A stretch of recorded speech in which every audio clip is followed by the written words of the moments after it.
உங்கள் ஒவ்வொருவருக்கும் என் இணைய வணக்கத்தினை தெரிவித்துக் கொள்வதில் மகிழ்ச்சி அடைகிறேன். போகி பண்டிகை பற்றி சிந்தித்தோம்.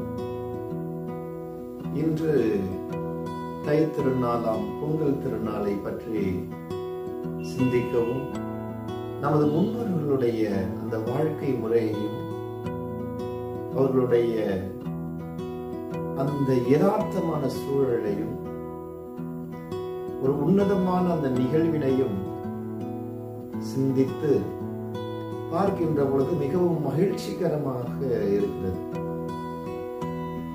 இந்த பொங்கலை எப்படியெல்லாம் அவர்கள் பார்த்திருக்கிறார்கள் பாருங்கள். பச்சரிசி மாக்கோலம் மினுமினுக்க, புத்தரிசி பானையிலே தளதளக்க,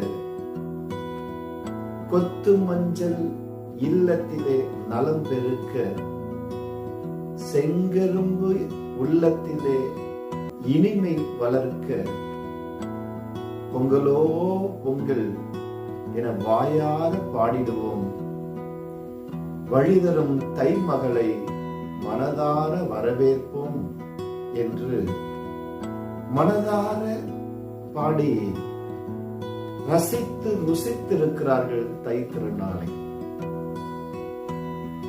ஆக இத்தகைய நாளை நாம் கொண்டாடுவது மிகவும் சிறப்பானது, உன்னதமானது, மகத்துவமானது. நமது தமிழர்களுடைய கலாச்சாரத்தை எண்பித்து காட்டுகிறது. இன்னும் வளம் சேர்க்கிறது, இன்னும் வளமை சேர்க்கிறது, வலிமை சேர்க்கிறது என்பதனை உணர்த்தி காட்டுகிறது இந்த தை திருநாளாம் பொங்கல் திருநாள். தமிழருடைய அறுவடை திருநாளாக நினைவு கூறப்படுகிறது. சூரியன், இயற்கை மற்றும் விவசாயம், கால்நடைகள் இவைகளை நினைவு கூர்ந்து நன்றி கூறும் விதமாகவும் இருக்கிறது. பானைகளை அலங்கரித்தலும் கால்நடைகளை அலங்கரித்து கௌரவப்படுத்துவதிலும் தமிழர்களுடைய நன்றியின் பண்பாட்டை எடுத்து காட்டுகிறது. மண்பானை எவற்றின் குறியீடு என்று பார்க்கின்ற பொழுது இயற்கையின் வளத்தை சுட்டி காட்டுகிறது. ஆக மண்பானையில் சமைக்க வேண்டும் என்று சொல்வதன் காரணம் நமது வளமையையும் வல்லமையையும் வலிமையையும் காட்டுகிறது என்பதனை சுட்டி காட்டுகிறது. புத்தரிசி, புத்தரிசி எவற்றிற்கு குறியீடாக இருக்கிறது என்றால், தான் உழைத்த, தான் அறுவடை செய்த அந்த நிலத்திலிருந்து எடுத்து வருகின்ற முதற்கனியை ஆண்டவருக்கு அர்ப்பணிக்க வேண்டும், ஆண்டவருக்கு கொடுக்க வேண்டும். எவ்வளவு மேன்மையை காட்டுகிறது. நமது மக்களுடைய அந்த எண்ணம், சிந்தனை, செயல்பாடுகள் அனைத்தும் ஆண்டவருக்குத்தான். ஆண்டவரால் கொடுக்கப்பட்டன, ஆண்டவரால் வழங்கப்பட்டன. எனவே ஆண்டவரிடமிருந்து பெற்ற அவற்றை நாம் என்ன செய்ய வேண்டும்? ஆண்டவருக்கு நன்றி பண்பாடாக கொடுக்க வேண்டும் என்பதனை உணர்ந்து நன்றி செலுத்துகிறார்கள். மஞ்சள், இது செழிப்பு, தூய்மை மற்றும் நல்வாழ்வை சுட்டிக்காட்டுகிறது. மஞ்சள் ஒரு மனிதனுக்கு தூய்மையை கொடுக்கிறது, ஒரு நல் மருத்துவத்தை கொடுக்கிறது. மஞ்சள் எப்பொழுதுமே ஒரு எதிர்ப்பு சக்தியை கொடுக்கக்கூடியது என்பதனை நமக்கு வலியுறுத்துகிறது.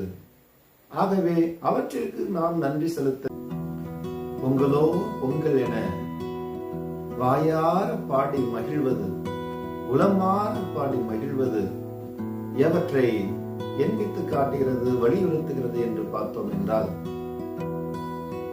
கடவுளால் வழங்கப்பட்ட அனைத்திற்கும் நாம் நன்றி செலுத்துகிறோம். சூரியன், இயற்கை ஆகிய அனைத்திற்கும் நன்றி செலுத்துகிறோம்.